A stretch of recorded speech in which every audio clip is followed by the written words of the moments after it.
Bismillahirrahmanirrahim. Assalamualaikum warahmatullahi wabarakatuh. Waalaikumsalam warahmatullahi wabarakatuh. Alhamdulillahirabbil alamin. Segala puji bagi Allah, Rabb semesta alam atas limpahan kebaikannya kepada kita. Tsumma alhamdulillahilladzi hadana li hada wa ma kunna linahtadiya laula an hadana Allah. Segala puji juga bagi Allah yang telah menunjukkan kita semua ke majelis ilmu ini, dan tidaklah kita hadir di sini kecuali atas izin dari Allah Subhanahu wa taala. Alhamdulillah. Allahumma salli wa sallim wa barik ala habibina Syafi'ina wa qiyadatina wa qudwatina wa muallimina Rasulullah Muhammad sallallahu alaihi wasallam wa ala alihi wa sahbihi wa man tabi'ahum bi ihsan ila yaumil din. Ayyuhal hadirun rahimakumullah, mari kita berdoa kepada Allah semoga proses belajar mengajar kita ini membawa manfaat yang besar untuk kita di dunia dan juga di akhirat. Allahumma inna nas'aluka ilman nafi'an wa rizqan tayyiban wa amalan mutaqabbalan. Allahumma inna na'udzubika min ilmi la yanfa' wa min qalbin la yakhsha wa min nafsin la tasfa wa min du'a'i la yusfa. Amin ya rabbal alamin. Ayolah hadirin, Bapak Ibu, hadirin sekalian yang dirahmati Allah. Malam ini kita sudah berada di bulan Sa'ban. Hanya izin saya ingin mengulang sedikit penjelasan terkait masalah Isra Mi'rajnya Nabi Sallallahu Alaihi Wasallam, dengan harapan kita bisa mengambil pelajaran yang lebih aplikatif dalam keseharian.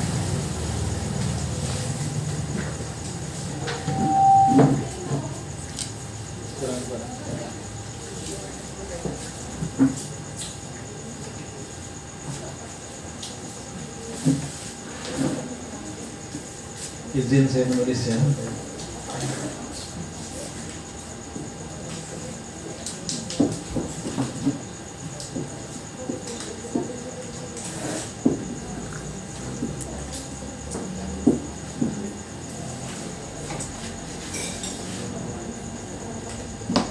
Bu, sehat? Alhamdulillah. Sudah makan, Bu?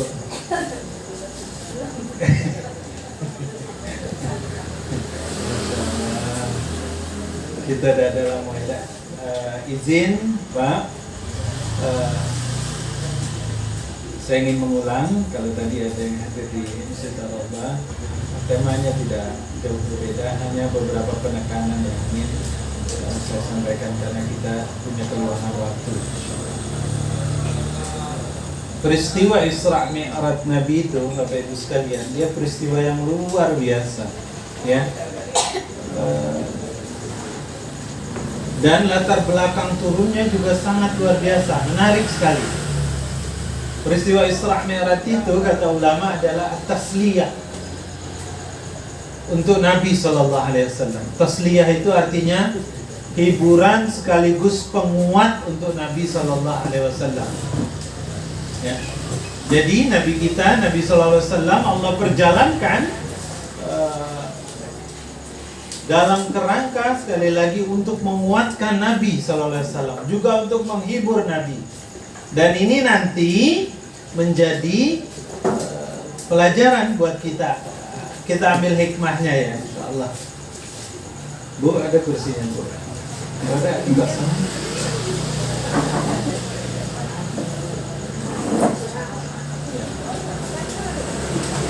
Peristiwa Isra Mi'raj ini ada yang mengatakan di tahun ke-10 Hijriah, ya, kejadiannya. Tapi ada juga yang berbeda. Hanya yang menarik, Nabi saat peristiwa itu betul-betul sedang down, ya, kalau pakai bahasa Pumpeh itu, kondisi kejiwaan Nabi itu the lowest of low, serendah-rendahnya keadaan gitu. Apa bahasanya itu? Kalau bahasa Jambi itu sedang terduduknya. Iya Pak, sudah jatuh ketimpo tanggo. Kondisi Nabi saat itu, ya, berat sekali. Nah, berat sekali. Coba kita bayangkan. Yang pertama,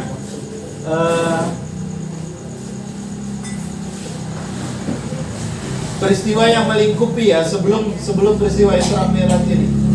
Yang pertama, siksaan orang-orang Quraisy kafir, orang kafir musyrikin di Mekah terhadap Nabi dan sahabatnya itu semakin hebat, ya, semakin hebat.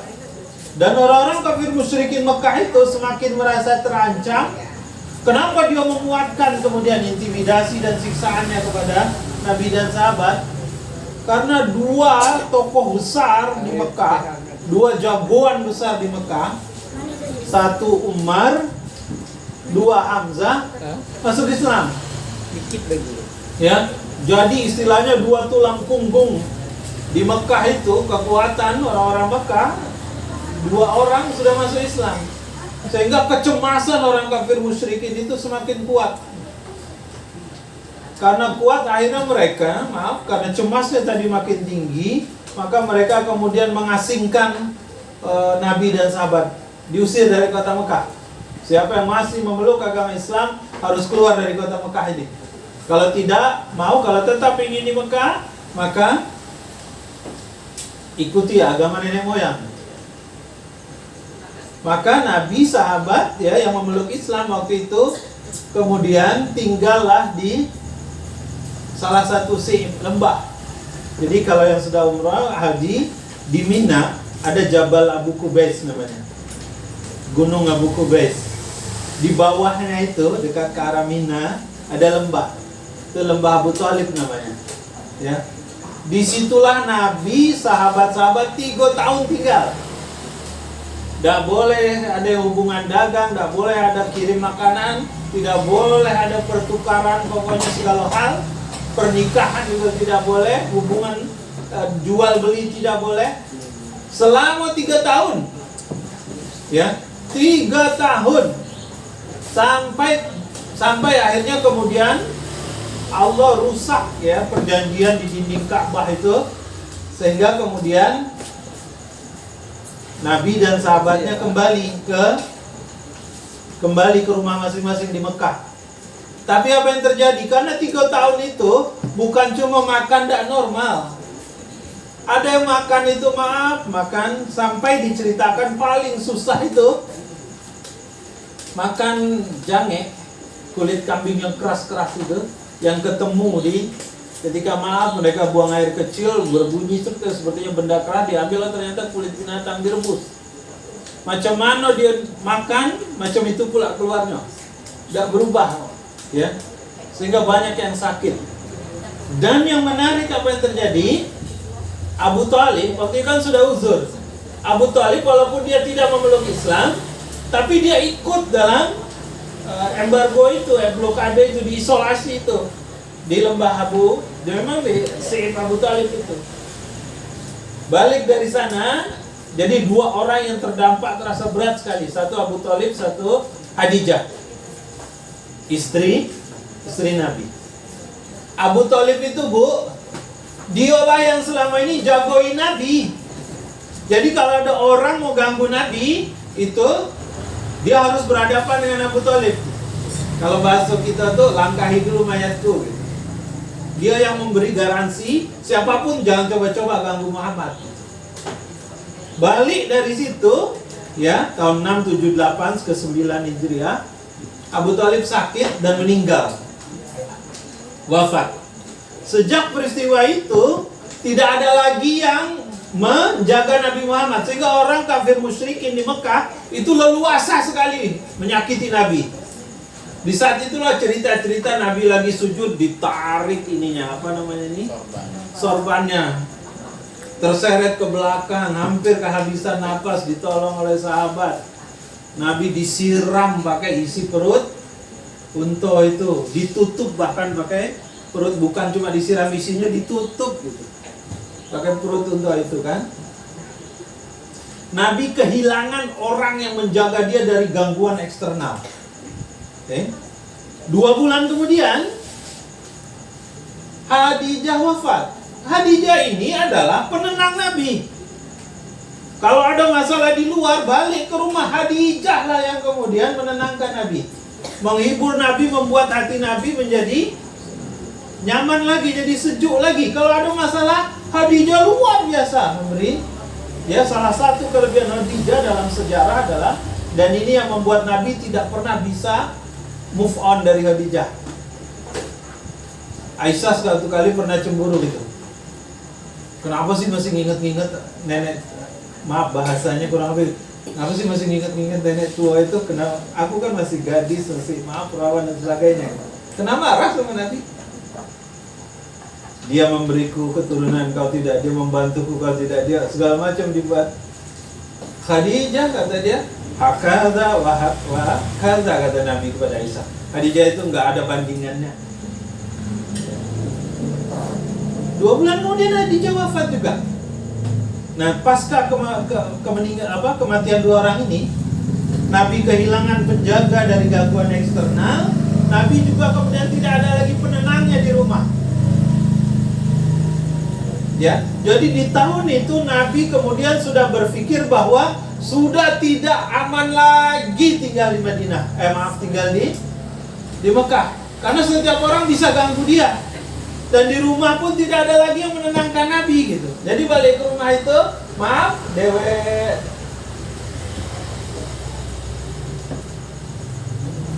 Nah, di saat itu Nabi mulai berpikir untuk mencari tempat baru.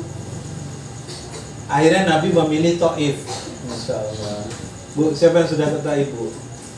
Banyak kebun bunga di sana ya, sejuk, dingin, daerahnya tinggi. Ya, 80 kilo kurang lebih. Nabi berjalan, Pak, Bu, ke Taif itu. Berdua dikawani oleh Zaid bin Haritsah. Harapan Nabi datang ke sana untuk mencari tempat baru, karena di Mekah dia sudah ada lagi yang menjamin. Di rumah juga tidak ada lagi yang menenangkan. Akan semakin leluasa orang kafir musyrikin Mekah membunuh Nabi. Maka harus keluar. Sesampai di Taif, 2 minggu Nabi di Taif itu. Ibaratnya selama 2 minggu itu Nabi datang ke setiap rumah ketua RT. Datang ke rumah Mas Yuli kan, Pak RT. Bisa begitulah kalau bahasa kita sekarang ini. Kepada kepala-kepala ya suku di sana. Datang dari rumah ke rumah pimpinan di sana, tidak ada satupun yang menerima. Jangankan dijamu katanya, kasih air minum pun enggak. Jangankan diterima, semua ditolak. Coba bayangkan perasaan Nabi waktu itu. Berharap dapat tempat baru, ternyata tempatnya tidak welcome, tidak menerima beliau. Dan yang lebih menyakitkan, Pak Bu, ini yang lebih menyakitkan Nabi. Dan ini belum pernah terjadi dan memang tidak pernah terjadi selain di Taif. Apa yang terjadi? Ketika Nabi mau pulang, Nabi kan pesan, ya bersepakat sama pimpinan-pimpinan suku itu. Oke, kalau memang kalian tidak mau menerima, ya sudah, izinkan saya pulang. Diizinkan sama mereka, tapi tahu apa yang terjadi, Pak Bu? Sepanjang 3 mil. 3 mil itu hampir 4 kilo. Ya, orang-orang di Taif itu berbaris kiri kanan, anak-anak, bapak-bapak, ibu-ibu, maaf, sampai orang gila pun dikatakan dalam sirah ikut baris sepanjang 4 kilo itu. Semua pegang batu.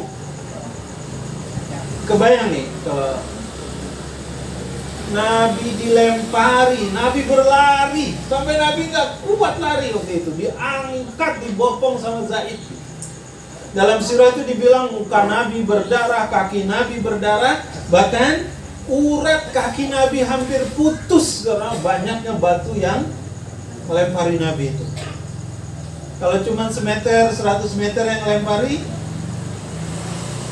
mungkin tidak terlalu lama penderitaan ini. Ini 3 mil, hampir 4 kilo.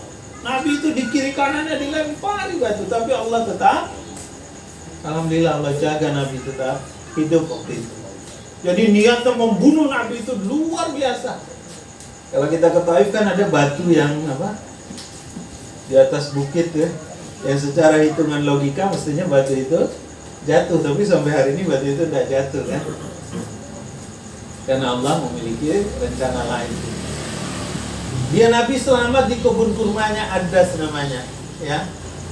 Berlindung Nabi di balik pagar kebun itu. Apa yang terjadi Pak Bu di situ? Nabi, dan ini yang terkenal dalam sirah, doa Nabi, doa mustad'afin, doa orang yang sangat lemah, do'if turanya ini. Nabi hari itu merasa gagal total, dalam sirah disebut Nabi merasa gagal segagal-gagalnya, dan Nabi malu sekali kepada Allah Subhanahu wa taala. Ya doa mustadafin, doa itu kan terkenal, ya Allah, aku gagal. Tapi ya Allah, yang asal Engkau ridho, katanya. Aku gagal ya Allah, tapi tolong ridhoi, tetap Engkau ridho ya Allah. Mungkin cara aku berdakwah yang tidak bagus, cara aku mengajak, cara aku bicara yang tidak bagus, sehingga semua tidak berhasil, kata Nabi. Nabi larikan semua kesalahan itu ke dia. Kata Nabi, aku ikhlas menerima semua rasa sakit ini ya Allah, asal Engkau ridho, kata Nabi. Dan doa ini terkenal sekali dalam surah Allah. Jadi Nabi merasa gagal. Nah di saat itulah Bapak Ibu sekalian, ada dua peristiwa. Ya, itu yang saya bilang tadi, Nabi pada posisi di the lowest of low, betul-betul sedang jatuh terduduknya saat itu. Nah, karena Nabi merasa caranya salah, dia banyak kekurangan, dia banyak kelemahan. Diceritakan dalam sirah, ada peristiwa nanti sebab Nabi sedang sholat, Nabi baca Al-Quran, lalu datanglah sekelompok jin. Ini tasliyah pertama, hiburan pertama dari Allah untuk Nabi. Dan ini diabadikan dalam surah Al-Jin, Qul uhiya ilayya, itu ya, dan seterusnya itu. Jadi ada sekelompok jin, bukan satu dua, tapi sekelompok, semuanya dikatakan dalam sirah masuk Islam. Allah ya yang nampak tidak mau, yang tidak nampak ternyata mau gitu. Allah menghibur Nabi. Yang pertama apa? Bahwa cara dakwah Nabi nggak salah. Memang orang kafir musyrikin Mekah saja yang tidak mau masuk Islam. Jadi dengan masuknya jin itu ke dalam Islam, diceritakan Nabi kemudian sedikit terhibur. Nah, ketika nanti sesudah itu ada hiburan kedua, peristiwa Isra dan Mi'raj. Jadi sekali lagi, peristiwa Isra Mi'raj ini Allah hadirkan kepada Nabi pada saat Nabi betul-betul berada di titik terendah dalam kehidupannya, ada di titik nadir, titik paling bawah sekali. Nabi merasa gagal sebagai seorang utusan Allah.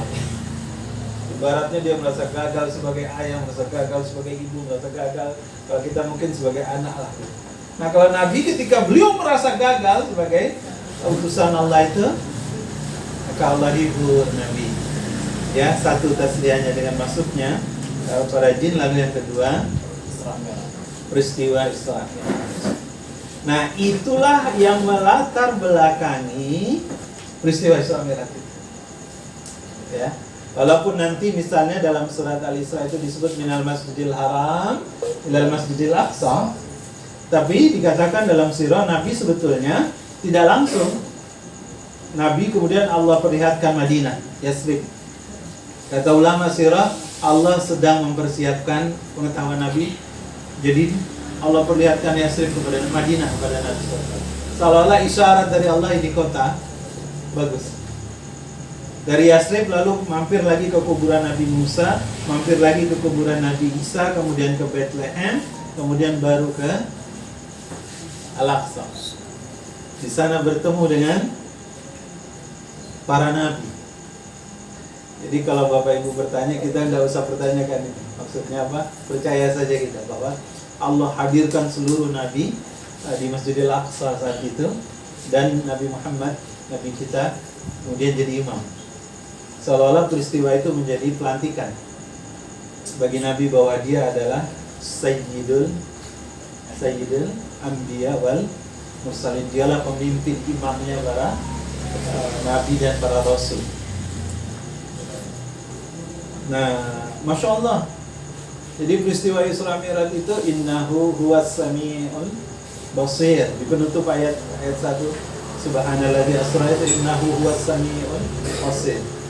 Ibnu Ashur dalam tafsirnya mengatakan dua. Itu tidak hanya untuk Allah, innahu sungguhnya dia Allah maha mendengar dan maha melihat, tapi juga kata Ibnu Ashur, ya, Nabi juga dalam peristiwa itu dibuka ya penglihatan dan pendengarannya yang tidak pernah dialami oleh siapapun, Nabi siapapun kecuali Nabi kita SAW.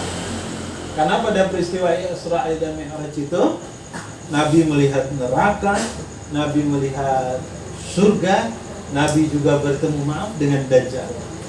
Jadi semua hal sudah diperlihatkan kepada Nabi Sallallahu Alaihi Wasallam. Oke. Nah sekarang mari, ini peristiwa yang melatar belakangi ya. Nah sekarang saya ingin mengajak kita berpendapat lah pokoknya. Isra itu ada dalam surat Al-Isra. Jadi Isra Mi'raj itu tidak dalam satu peristiwa, dalam satu ayat penjelasannya. Ya. Kalau Isra'nya ini ada dalam surat Al-Isra ayat 1. Kalau Mi'rajnya ini ada dalam surat An-Najmi ayat 12 sampai ayat 18. Cuman di sini ceritanya. Jadi kalau subhanalladzi asra bi 'abdihi lailan minal masjidil haram ila masjidil aqsa itu cuma cerita tentang Isra, tidak cerita tentang Mi'raj. Ya. Karena Mi'raj adanya di surat An-Najm. Ya. Nah, baik. Ini supaya lebih jelas. Kalau menulis nih Pak Evi, pikiran saya lebih terstruktur nih Pak Evi. Kita mulai ya, masuk lihat. Kita mau ambil pesan untuk keseharian kita dari peristiwa Isra wal Mi'raj.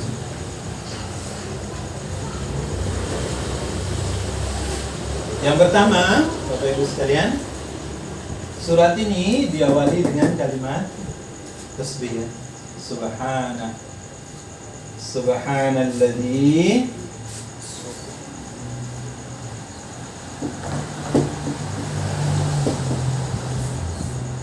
Subhanalladzi asra bi 'abdihi lailan.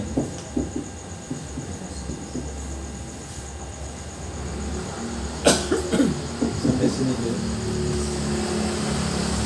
Sekarang mari kita masuk. Apa yang menarik dari surat ini?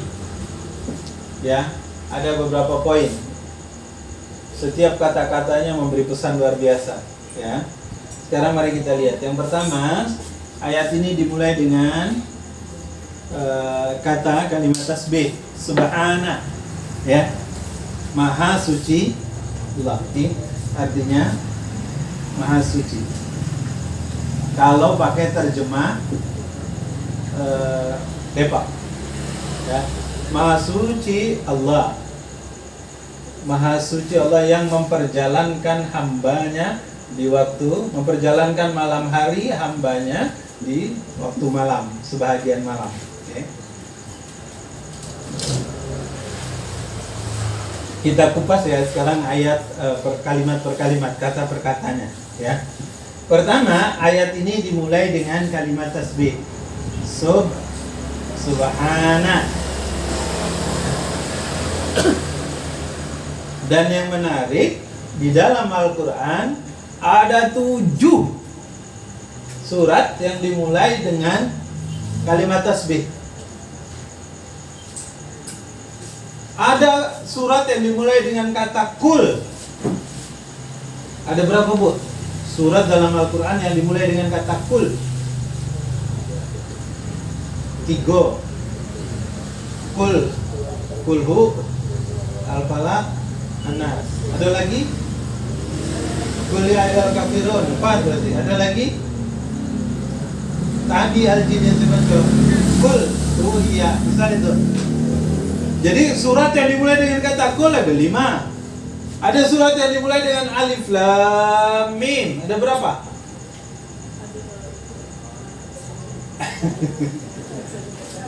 Yang tahu Al-Baqarah, apa lagi? Al-Imran, apa lagi? Alif lam mim sajadah.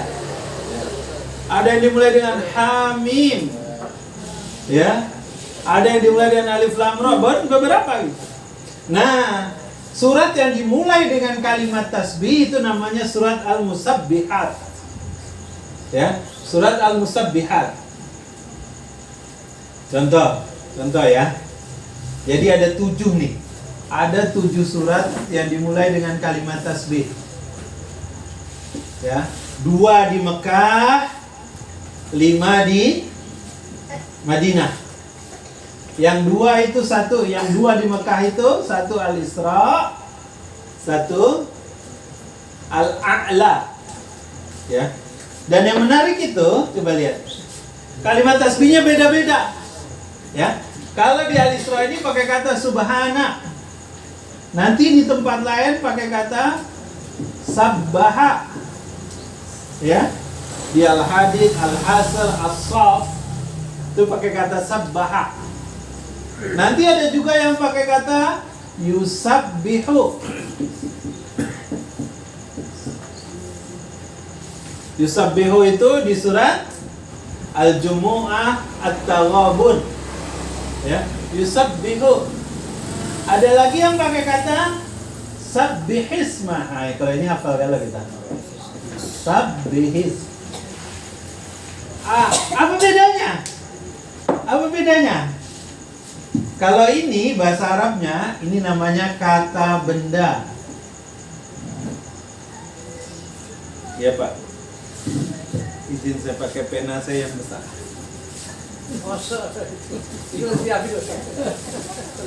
Yang merahnya yang besar.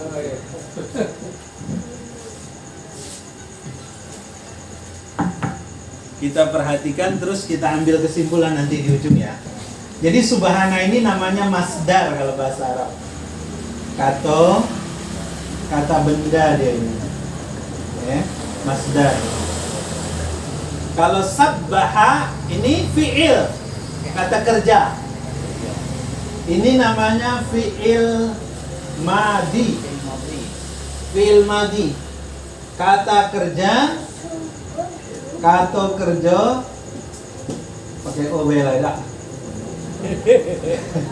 Kata kerja masa lampau. Kata kerja yang sudah lewat.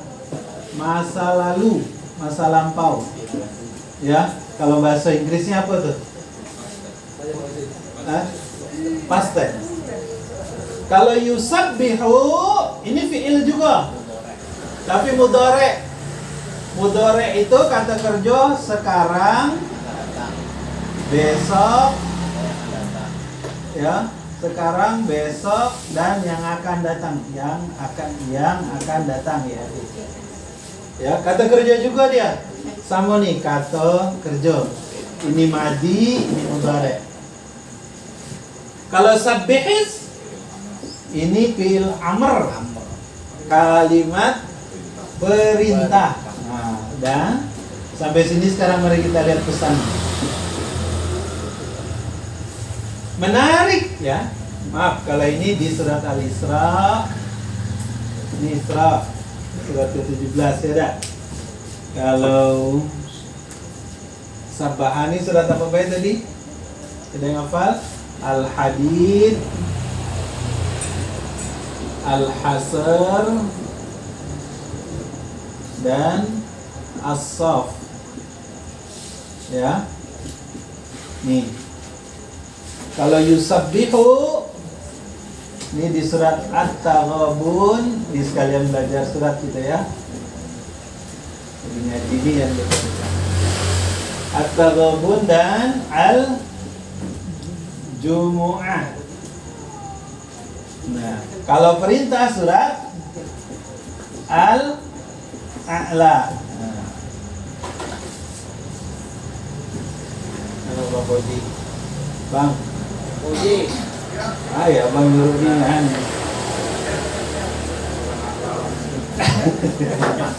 Dengarin tapi tidak. Pokoknya ngerti dah ngerti tinggal begitu dah Bang ya. Ayo tadi macam mana sekolahan gue ya? Lihatlah, kali-kali kita coba, ya. Sudah, sekarang perhatikan. Dan apa maksud Allah, ya? Memulai satu surat dengan kalimat tasbih, tapi bentuknya beda-beda. Satu pakai masdar kata benda, satu pakai fi'il madi kata kerja masa lalu, satu pakai fi'il mudhari kata kerja hari ini, sekarang dan besok, satu pakai fi'il amr kata kerja perintah. Apa maksudnya?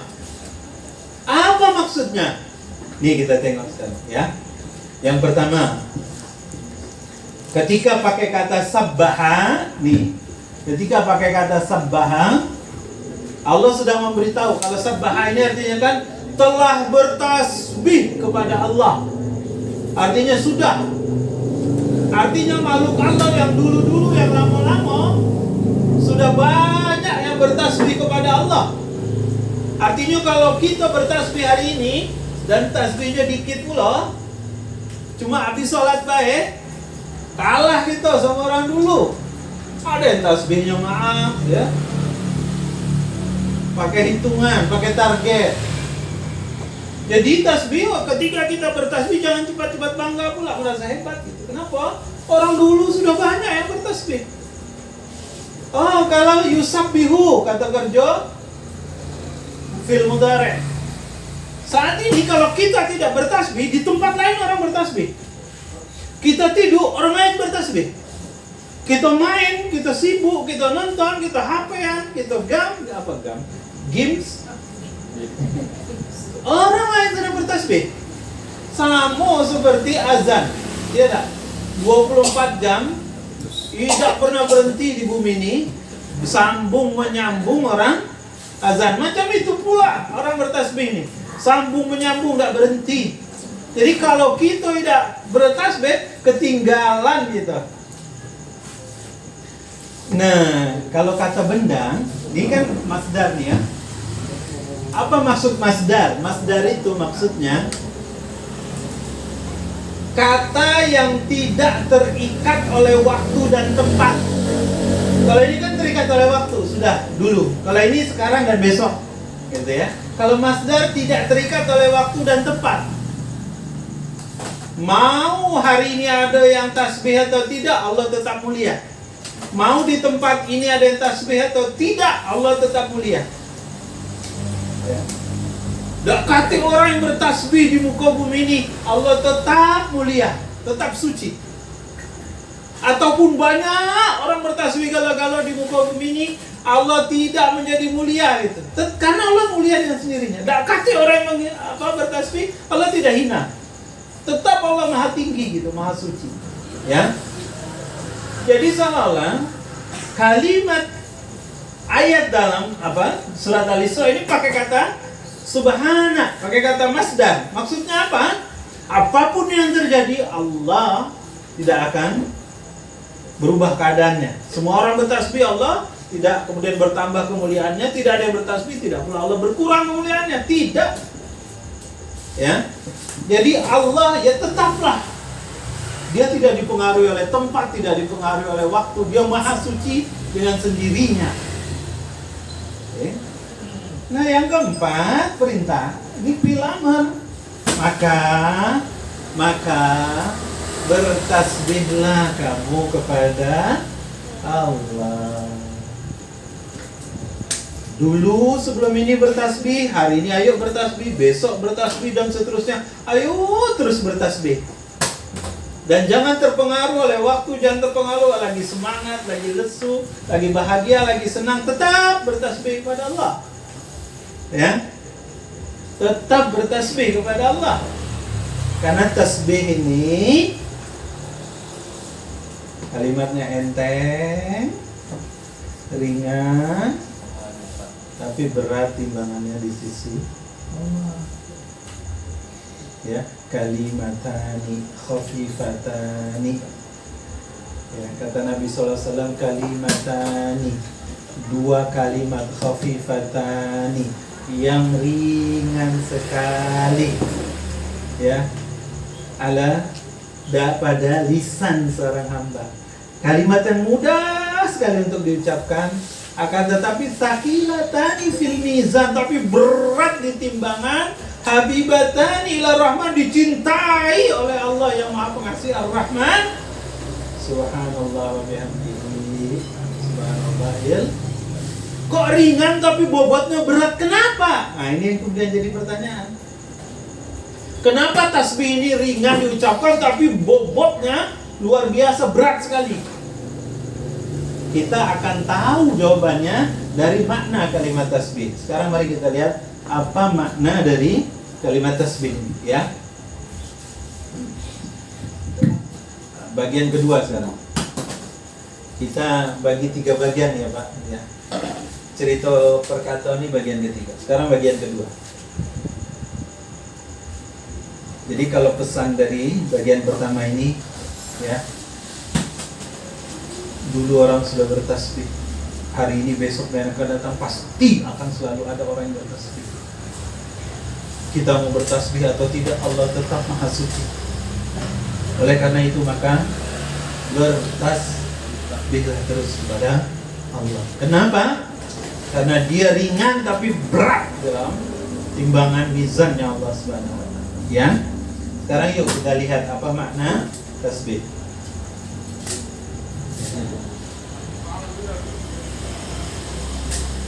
Tasbih ini dari kata sabaha.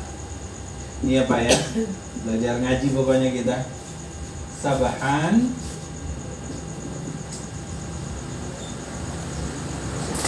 Kalau berenang itu apa bahasa Arabnya? Sibahat. Ya.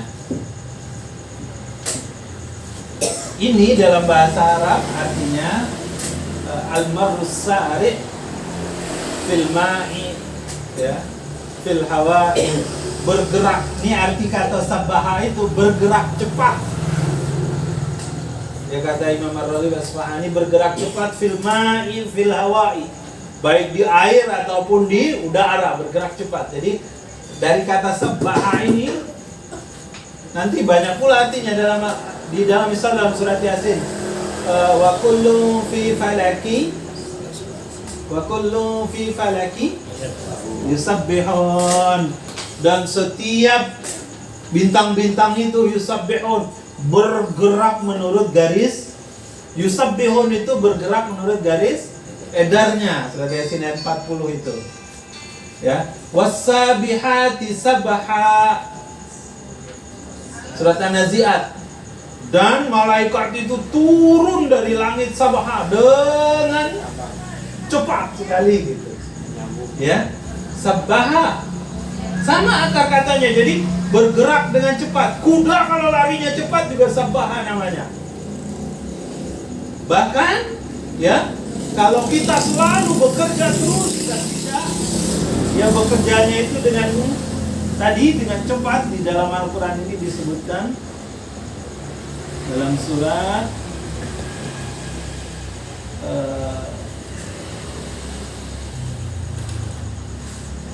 kecepatan berangkat dalam bekerja, itu dalam surat Al-Muzammil. Innalaka fin nahari sabahan tawila. Jadi sabahan tawila di sini diartikan tadi cepat bekerja. Nah, Bapak Ibu sekalian, dari kata inilah kemudian nanti lahir, ya, karena sabaha ini artinya menjauhkan. Nanti maknanya adalah, ya, menjauhkan dan mensucikan Allah. Kalau sibaha ini berenang, ya, berenang itu kan kita dari satu pantai, misal kalau di Batanghari ini kan, depan Tanggorajo, depan rumah gubernur itu dah. Dari depan Tanggorajo nak berenang ke Bacuan, apa namanya, Gentala Aras, kan? Maka kita akan menjauh dari Tanggorajo, Tanggorajo itu ke terus bergerak. menjauh dari satu titik menuju ke titik yang baru. Nah, maka sabbaha itu nanti ya dalam ayat yang lain saya singkat saja. Dia artinya adalah menjauhkan Allah, mensucikan Allah. Jadi ibadun wa tanzih, menjauhkan Allah dan mensucikan Allah dari segala kekurangan, dari segala kelemahan dan kesalahan. Itu yang namanya tasbih. Saya ukur ya, kalau ini penting nih. Untuk menjadi alat ukur apakah kita sudah bertasbih atau belum. Maksud saya begini, kalau kita sudah mengucap subhanallah, subhanallah, subhanallah, subhanallah, tapi pas nengok di rumah, nengok tetangga kayo awak susah, ayo Allah ini tidak adil. Apa pula kerja tunggang tunggit banting tulang. Macam ini baik dia, enak-enak baik, aku tengok jalan-jalan tiap sebentar. Apa lah aku nih macam ini? Kalau itu namanya mencela makhluk Allah, mencela amal fi'il af'alnya Allah. Ya, jadi ingat nih tasbih itu pakai spidol merah biar ingat. Ibadun, menjauhkan, ya. Watanzih, dan mensucikan, mensucikan Allah. Ini makna yang hakiki dari tasbih ya. Menjauhkan dan mensucikan Allah dari segala kelemahan. Allah tidak punya kelemahan, kekurangan, karena Allah memang tidak punya kekurangan, kesalahan.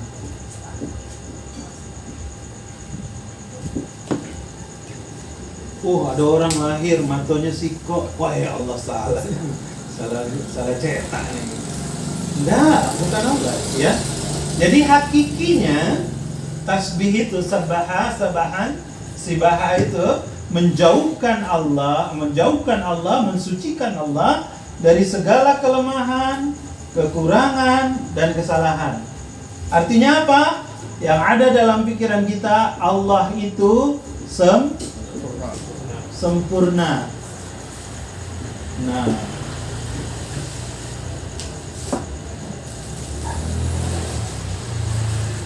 salah ambil berarti. Jadi tasbih itu ini maknanya. Oke? Jadi walaupun kita, misal maaf, kita sudah mengucapkan subhanallah, subhanallah, subhanallah, tetapi kita masih berpikir ketika maaf, ya dah, kita ada kurang dalam tubuh kita ini. Ngapalah Allah ciptakan aku macam ini ya? Itu kita mencela ciptaan Allah. Ngapalah abang aku tuh macam itu ya? Atau kalau suami ngapalah istri aku nih tidak ada nurutnya, misal itu ya. Bisa no ibu-ibu di sana. Ngapalah dia macam itu nih. Ketika kita ngomong ngapalah, aku nih nakalnya, ngapalah istri aku tidak ada nurut, ngapalah suami aku nih macam itu nih gitu. Itu sama dengan kita mencela ciptaan Allah. Saya ulang, kalau kita berpikir seperti itu sama dengan kita mencela ciptaan Allah. Artinya apa? Kita tidak sedang bertasbih. Padahal Allah suruh kita untuk selalu bertasbih. Maka bagaimana kalau ada peristiwa yang tidak menyenangkan hati? Nabi mengajarkan kita berdoa belum dikasih, kok kita berdoa tak dikabul-kabulkan gitu. Allah tak sayang sama aku nih. Itu tidak bertasbih dari sisi sifatnya Allah, asma'nya Allah. Aku berdoa lah berulang-ulang kali lah, bermalam-malam, berbulan-bulan, tidak juga dikabulkan Allah. Allah tak ada perhatian, Allah tak dengar aku. Bukan itu. Bisa jadi doa kita tidak dikabulkan itu karena bisa jadi 3. Karena Allah mau mengganti dengan yang lain yang lebih baik. Atau karena Allah tahu Waktunya bukan sekarang, tapi lebih pas nanti. Berpikiran positif saja, pasti ada kebaikan. Kenapa? Mungkin kalau dikasih sekarang kaget, saya lupa, saya kemudian terlena, saya malah jadi lalai. Dulu tak punya HP, tak donian tak. Kini tak kati HP. Bangun tidur tak nampak HP. Besibuan. Bangun tidur yang dicari bukan abangnya dulu, yuk, Bu. Mana abang yang kedak tapi dicari mana HP. Betulnya gitulah, ada Pak. Bangun tidur yang cari bukan orang rumah dulu, kan mana tidak, tapi bangun periksa dulu meja sebelah mana HP gitu.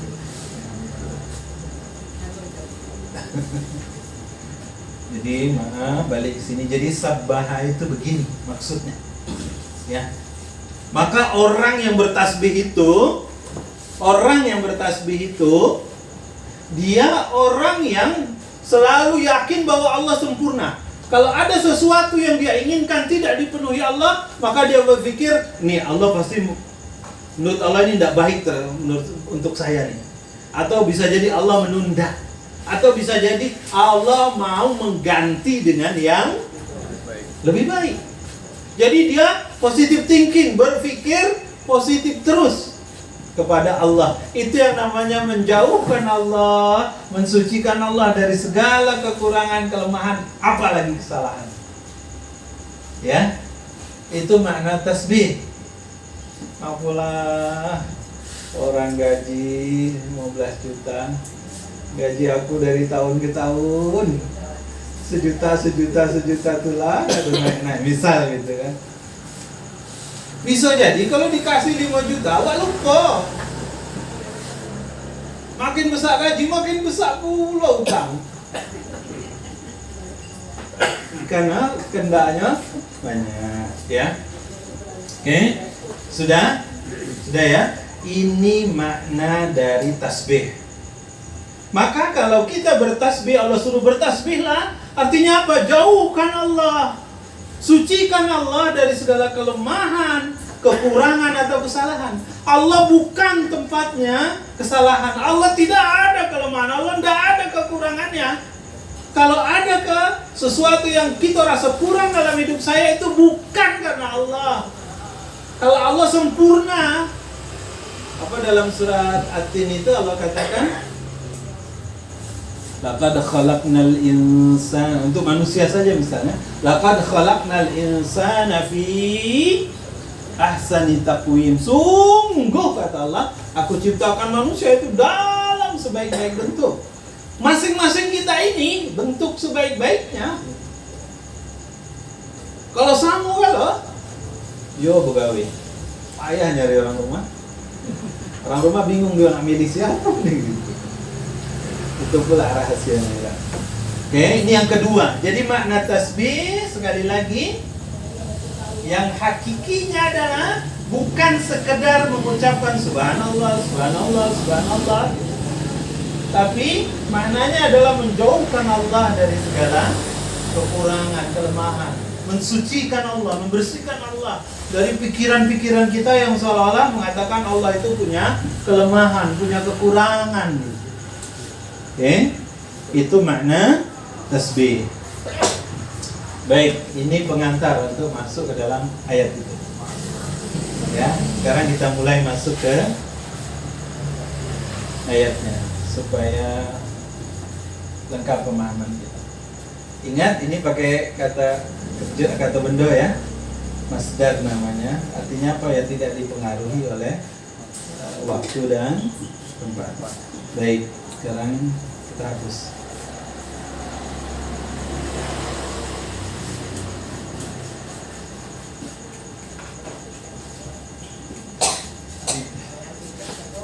Tidak masuk yang begitu.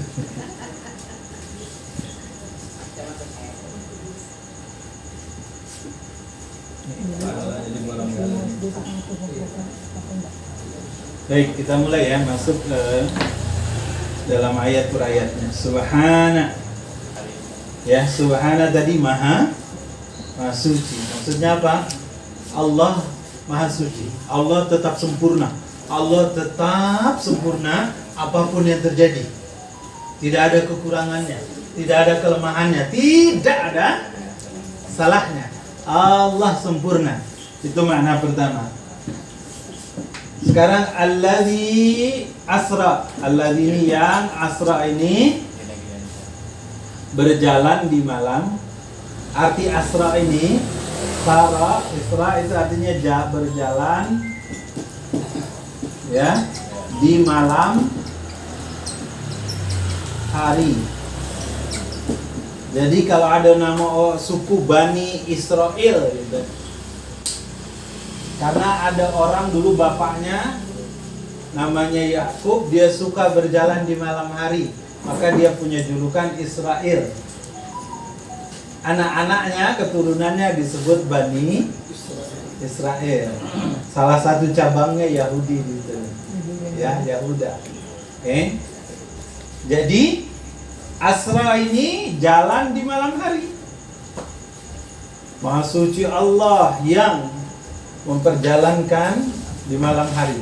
Nah, yang menarik Bapak Ibu sekalian, kenapa di sini tidak ditulis Subhanallah? Subhanallahilladzi, Maha suci Allah. Kenapa tidak disebut Allahnya? Tapi yang disebut justru prosesnya, alladzi asra, yang memperjalankan. Yang disebut itu perbuatannya. Apa maksudnya? Jadi Allah itu ingin pada ayat ini, ya Bapak Ibu, Allah kepengen kita itu memperhatikan prosesnya. Maha suci Allah yang memperjalankan di malam hari. Jadi yang harus kita tengok dari arahan ayat ini adalah bagaimana Allah memperjalankan hambanya di malam hari. Apa maksud Allah apa maksud ayat ini tidak sebut nama Allah di sini? Ya, sekali lagi saya ulang. Karena Allah ingin kita memperhatikan prosesnya, proses berjalannya. Seperti apa prosesnya itu? Dahsyat sekali. Kok bisa berjalan malam-malam, ya? Cepat pula gitu kan? Pagi-pagi orang kafir musyrikin kan senang nian ketika dengar Nabi Muhammad cerita, tadi malam aku sudah diperjalankan dari Mekah ke Masjidil Aqsa, kemudian naik ke langit lalu balik lagi. Ditanya sama orang kafir Quraisy, betul Muhammad? Iya. Betul Muhammad? Iya. Betul Muhammad? Iya, kata Nabi kita. Bahagia betul orang kafir musyrikin waktu itu, Pak. Kenapa? Dapat senjata untuk bilang Nabi pendusta.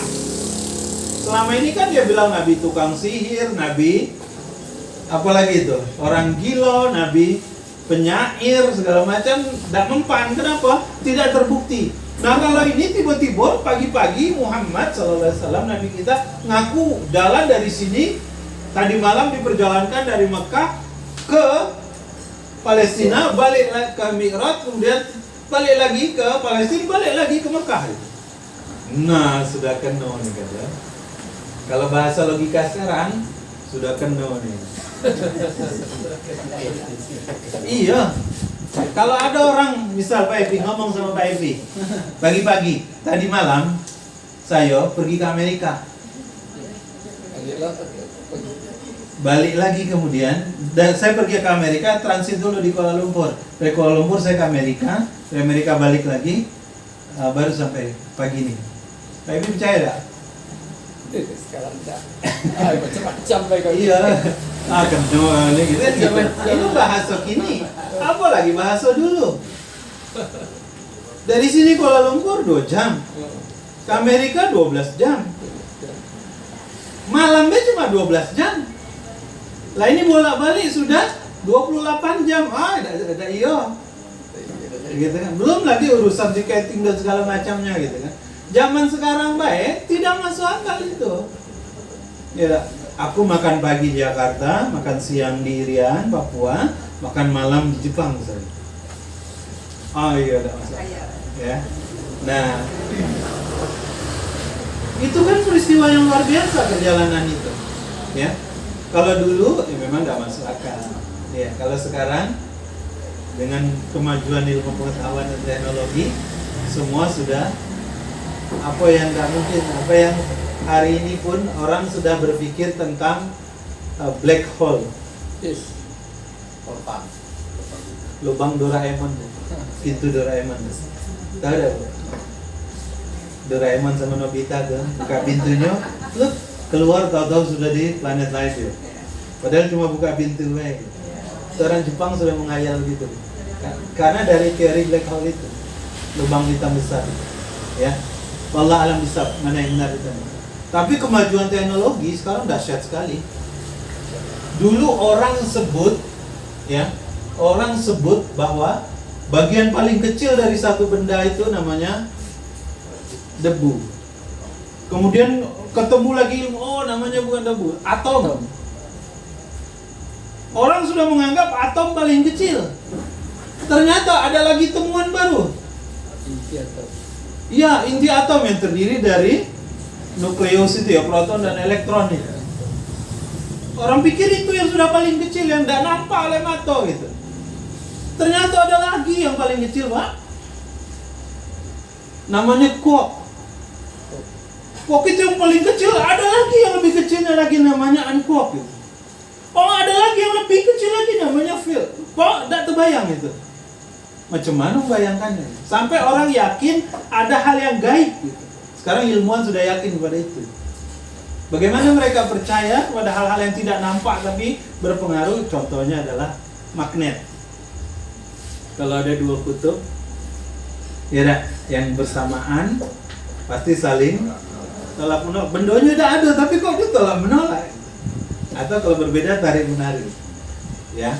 Jadi kemajuan teknologi sudah luar biasa. Nah, Allah suruh kita memperhatikan itu, lihat perjalanannya. Orang kafir musyrikin senang nian. Sampai ada yang bertanya sama Nabi, Pak, ada 4 peristiwa yang menarik. Ya, kamu ketemu enggak dengan Bani A, kata orang kafir musyrikin. Kata Nabi, ya, saya ketemu dengan mereka di kota A. Mereka sedang kehilangan salah satu ontanya dan mereka semua sibuk mencari ontanya. 1, kata Nabi kan. Terus yang lain Nabi bilang, ditanya lagi, ada ketemu nggak dengan Bani ini? Oh ya, ketemu. Bani itu ada unta merah yang kakinya patah. Ditanya lagi oleh yang lain gitu kan. Kalau sudah cerita Isra Mi'raj nih ya Pak ya. Tapi untuk menunjukkan bagaimana perjalanan ini dahsyat sekali. Sampai ditanya lagi itu, oh ya nanti saya juga ketemu sama, disebut Bani ini ketemu enggak? Maaf saya lupa cerita ya Pak. Karena perjalanan ini Pak, kalau menurut hitungan normal waktu itu, ini jalannya 30 hari naik kuda, bukan naik unta. Maksudnya udah apa? Kuda yang berlari kuda pacu. Itu kata Imam Qurtubi dalam tafsirnya itu jaraknya 30 hari. Okay. Nabi berjalan balik semalaman, bolak-balik pulau. Padahal satu kali trip itu 30 hari. Jadi bolak PP itu 60 hari. Ini kok bisa kurang dari satu malam. Jadi Nabi bilang tadi, oh ketemu unta yang sedang hilang dicari oleh Bani itu, oleh kafilah dagang itu. Ketemu lagi di kota lain, kafilah dagang yang lain. Dia dikatakan punya onta merah, kakinya patah. Nanti masuk ke Mekah lewat lembah Taniyah katanya.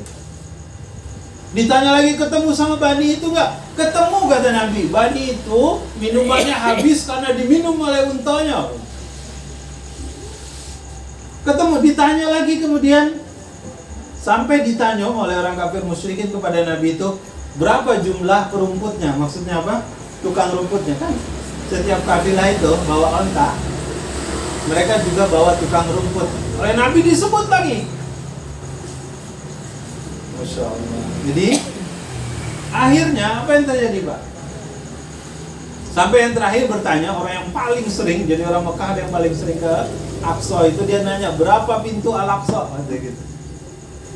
Iya Pak ya. Dan ternyata Nabi bisa jawab gitu. Allah hadirkan gambaran Al-Aqsa itu.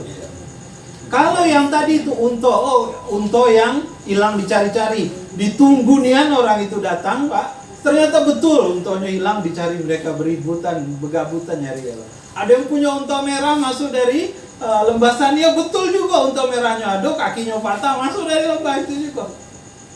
Ada lagi yang lain tadi psikologi kafilah yang air minumnya habis di tengah jalan karena diminum untanya, betul juga gitu. Tidak bisa lagi ngelak orang itu. Makanya Subhan, Maha Suci Allah. Semua yang mereka tanya itu bisa dijawab oleh Nabi SAW. Ya, jadi Maha Suci Allah yang memperjalankan bi'abdihi dengan ini dengan abdihi ini hamba ininya ya. Ini namanya bi'abdihi ini kalau dalam bahasa Arab bi'abdihi dengan hambanya. Ini namanya idhofah tasyrif, bukan idhofah ta'rif. Biasanya kan seseorang gila susah lah. Nahu gitu Pak. Intinya bi'abdihi ini kata hubung yang menunjukkan kemuliaan. Allah sebut Nabi Muhammad itu sebagai hambanya. Ada tak yang nyebut kita sebagai hambanya? Ada Allah nyebut kita hambanya? Ada? Belum. Tak tahu gitu. Tapi Nabi Allah sebut itu bahwa Nabi adalah hambanya Allah. Bukan bukan idhofah ta'rif, tapi idhofah tasyrif, memuliakan. Okay? Nah, yang menarik di sini lagi nanti lailan. Ini kan sudah malam. Kenapa pakai malam lagi sini 2 kalinya? Ternyata dalam bahasa Arab kalau satu malam penuh itu bahasa Arabnya lailatan. Nah, ini satu malam. Kalau lailan ini seperti ini namanya sepenggal malam, sebahagian malam. Entah sejam, entah 2 jam, entah 3 jam, tidak tahu. Karena tidak disebutkan dalam riwayat berapa. Tapi Nabi hanya lailan. Artinya tidak full 12 jam dari, kalau malam anggaplah 9 jam ya dak? Dari jam 7 sampai jam 5 pagi itu 9 jam. Nabi tidak segitu, hanya sebahagian, hanya sepenggal dari malam hari. Bahkan dalam riwayat itu tempat duduk Nabi masih panas, Nabi udah balik lagi, masih hangat, Nabi sudah balik lagi deh. Ya, oke. Stop sampai di sini. Jadi ayat ini ingin menunjukkan bagaimana maha sucinya Allah. Di satu sisi juga ayo kita bertasbih selalu pada Allah ya. Bertasbih dulu, bertasbih selalu pada Allah dan Allah perintahkan bertasbih. Ayat ini menunjukkan kekuasaan Allah yang dahsyat sekali. Berikut. Nah, ini yang menarik nih. Ya. Subhanalladzi asra bi 'abdihi lailan minal masjidil haram ilal masjidil aqsa. Ya, jadi dari masjid haram, minal masjidil haram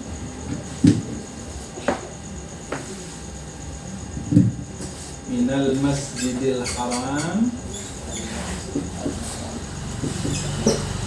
ilal masjidil, sama saya tulis singkat saja ya, al-aqsa.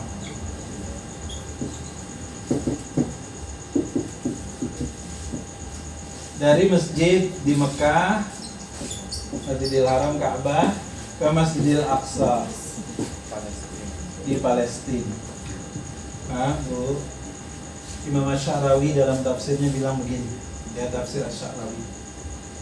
Penyebutan Masjidil Haram dan Masjidil Aqsa ini isyarat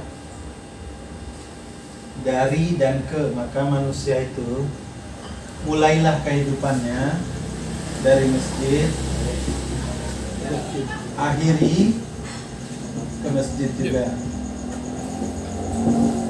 Mulai subuh di masjid. Ini kata tafsir. Yang kedua, maksudnya ini semacam isyarat dari Allah bahwa Al-Aqsa itu pasti nanti akan jadi milik umat Islam lagi. Pasti jadi milik umat Islam. hari ini kan dia menjadi milik Israel. orang-orang Israel. Ini semacam isyarat dari Allah bahwa Al-Aqsa pasti akan dikuasai kembali oleh orang Islam. Hari ini saja 471 hari perang kemarin itu, Pak, dahsyat. Jogja saja 6 jam ditaklukkan gitu kan. Zamannya Belanda dulu dia. Lah ini kota seluas Jakarta juga ya. 471 hari. 1000 masjidnya habis, sudah bangunannya habis, sekolah habis, rumah sakit habis. Ternyata pas kemarin gencatan senjata, keluar semua orang tak dari mana-mana. Makanya ada orang Amerika, Yahudi itu, Israel kaget. Kok hari pertama gencatan senjata, penuh kota Gaza itu dengan polisi, penuh dengan tentaranya Hamas, Izzuddin al-Qassam itu.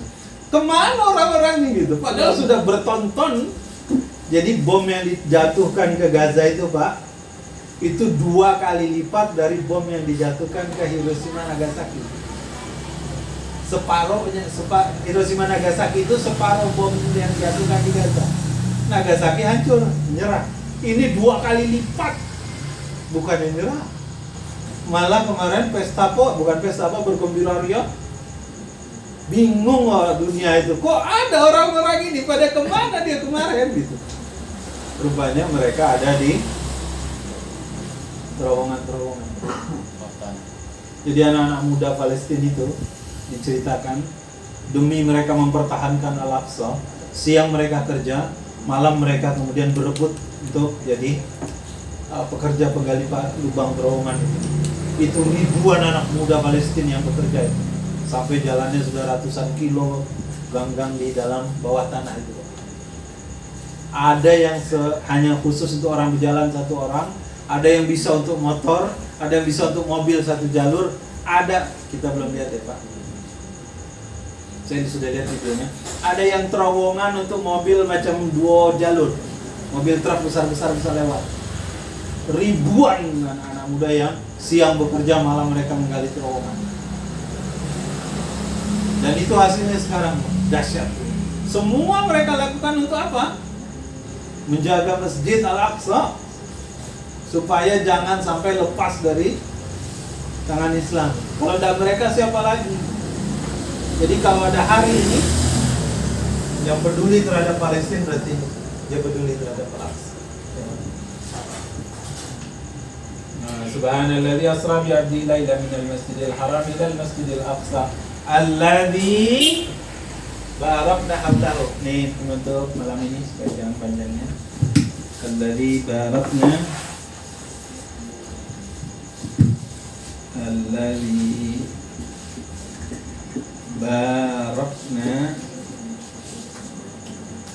ini yang menarik ya Pak ya. How alladzi barakna how.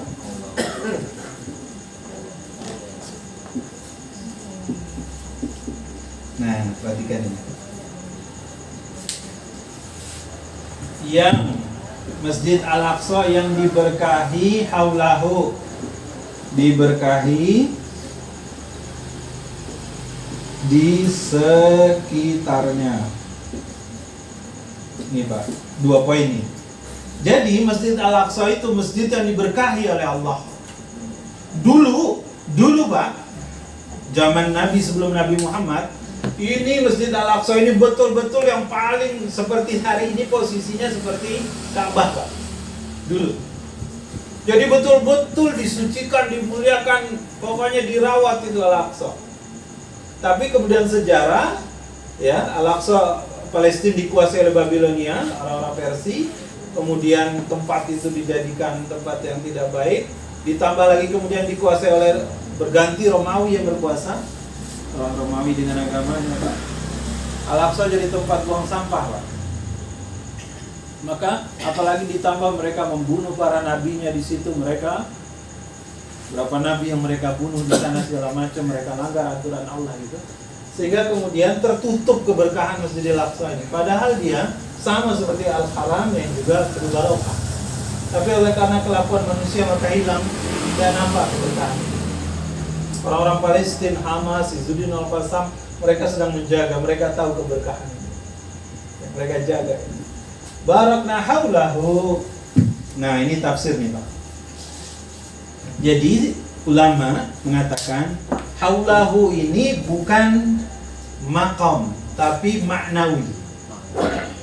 Maksudnya yang diberkahi itu bukan hanya tanah-tanah di sekitar Al-Aqsa tok, tetapi juga yang diberkahi itu haulahunya ada haulah al-ma'nawiyah.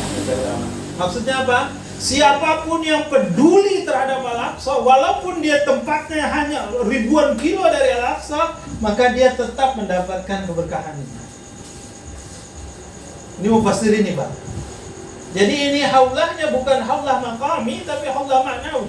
Bukan di sekitar secara tempat, tapi sekitar secara maknawi. Siapapun yang hatinya peduli, siapapun yang hatinya lengket sama Al-Aqsa, walaupun dia di Indonesia jauh ratusan ribu, mungkin ribuan kilo dari Al-Aqsa, tapi dia tetap peduli sama Palestina. Dia doakan dalam turun nazilahnya, dia doakan setiap subuh untuk Al-Aqsa, untuk orang-orang Palestina. Berarti dia dapat ini, Pak. Kalau ulama ini sebahagian besar sepakat untuk itu. Maka berbahagialah orang yang peduli terhadap Palestina. Kemarin selama 471 hari dia doakan turun nazilahnya itu, atau doa sesudah sholatnya, berarti dia dapat keberkahan, barokah, kebaikan yang banyak. Ya, alladzi barakna haulahu linuriyahu min ayatina. Ya, yang diterangi dengan saya sebagai ayat. Bapak Ibu sekalian, innahu huwas samiul basir, tadi sudah saya jelaskan di depan. Jadi Bapak Ibu sekalian, malam ini maaf, saya cuma ingin cerita satu tentang tasbih, ya, bahwa tasbih itu adalah amrun ajib. Orang Arab itu, innal arabi, ya, innal arabi sabbaha li amrun ajib. Dia bertasbih, orang Arab itu dia menggunakan kalimat tasbih kalau lihat sesuatu yang menakjubkan. Oh, Allah itu dahsyat ya, gak ada salahnya, gak ada kurangnya, gak ada kelemahannya, dahsyat. Nah itu maka mereka bertasbih subhanallah. Atau untuk menjauhkan tadi, mensucikan Allah dari segala kekurangan. Jadi dua makna tasbih itu. Satu kagum, takjub. Yang kedua menjauhkan, mensucikan Allah dari segala kekurangan. Nah, dari penggalan ini yuk kita periksa, kita sudah bertasbih atau belum? Ayo ngapalan. Itu ada apa, Bu? Minta maaf ini ya. Apa contoh yang paling gitu nih hari-hari dah, yang menunjukkan bahwa itu tanpa sadar kita mencela ciptaan Allah, tanpa sadar kita mencela makhluk Allah, apakah dia orang dekat kita, apakah tetangga kita, segala macam, maka kita tidak bertasbih jatuhnya waktu itu. Nah, jadi yuk dalam sholat itu Pak, Bu, jika kita baca ruku misalnya, ya, ruku Ibu baca apa, Bu? Allahumma barik lana, bukan? Ruku baca apa ruku? Subhana Rabbiyal Azimi, misal Rabbiyal Azimi wa bihamdihi. Subhana Rabbiyal Azim, Subhana Rabbiyal Azim. Maha suci Allah yang tidak ada sedikit pun kelemahan, sempurna, tidak ada kekurangan, sempurna, tidak ada kelemahan, sempurna. Jadi kalau kita ucapkan tasbih itu ba'da atau waktu sujud juga Subhana Rabbiyal A'la. Bayangkan Allah itu sempurna yang tidak ada kekurangannya. Yang ada kekurangan itu kita, yang ada kelemahan itu makhluk, yang ada kesalahan itu makhluk. Kalau Allah tidak sama, laisa kamislihi, saya tidak sama sekali. Sedikit pun kita tidak sama. Jangan samakan Allah dengan makhluknya. Allah tidak. Termasuk juga jangan menggerutu, jangan mencela ciptaan Allah, karena itu artinya menganggap Allah punya kelemahan. Ada makhluk kayak onta, diciptakan memang dia khusus spesial, justru menunjukkan kekuasaan Allah. Saya cerita ya, sudah cerita tadi apa? Oh, unta, kenapa dia punya tapak yang seperti itu? Karena tapaknya itu mampu menahan panas walaupun sangat panas pasir itu. Kenapa dia punya punuk? Karena dia untuk menyimpan air, bisa sampai 10 hari lebih dia ada di gurun tanpa air sama sekali. Oh, kenapa dia punya kelopak mata yang seperti selaput? Walaupun badai pasir, dia tetap bisa melihat. Tidak kelilipan matanya, tidak terpejam matanya, tidak, tetap terbuka. Jadi setiap makhluk itu diciptakan Allah dengan karakternya. Jadi kalau beda, misal gajah dengan harimau, ya sesuai dengan peruntukan karakternya. Manusia juga begitu. Ada yang tinggi, ada yang sesuai dengan nanti keistimewaan, kelebihan yang Allah mau berikan untuk dia. Ya, maka bertasbihlah selalu. Yuk bertasbih. Jadi hadirkanlah makna ketika bertasbih itu, ingatlah tentang kesempurnaan Allah, jauhkan Allah dari segala kekurangan. Ya. Allah alam bisawab, Bapak Ibu sekalian. Ini baru cerita sebagian ya. Kesimpulan saja, saya langsung ada kesimpulannya. Ibu sekalian, jadi ayat ini pesannya itu satu, di balik setiap kesulitan, ya, di balik setiap kesulitan itu selalu ada kemudahan.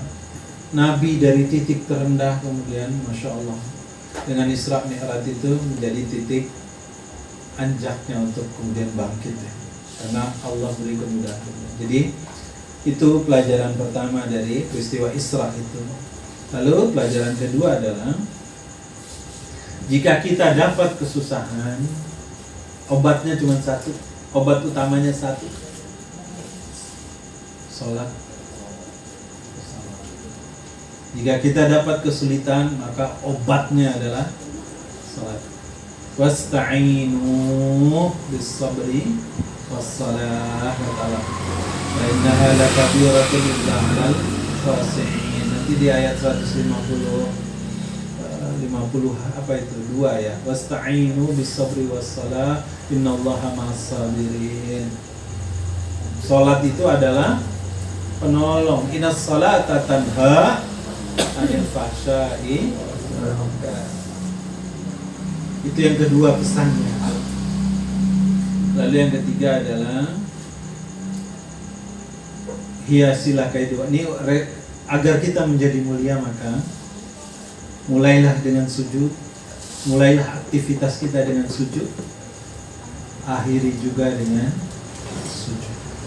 Dari masjid ke masjid tadi, selain subuh di masjid, isya di masjid, pesan berikutnya adalah buka hari itu dengan sujud, bangun tidur, kerjakan salat 2 rakaat, sebelum tidur juga kerjakan salat. Itulah kunci kemuliaan berdasarkan pendapat ulama dalam ayat ini. Allahumma shalli ala sayyidina Muhammad wa ala alihi wasallam. Semoga bermanfaat. Mohon maaf ceritanya kemana-mana ini ya, tapi setidaknya saya hanya ingin mengambil sisi lain dari surat tentang Isra ini. Kita belum cerita tentang Isra. Subhanakallahumma wa bihamdika asyhadu an la ilaha illa anta astaghfiruka wa atubu ilaik. Aku qouli hadza. Assalamualaikum warahmatullahi wabarakatuh.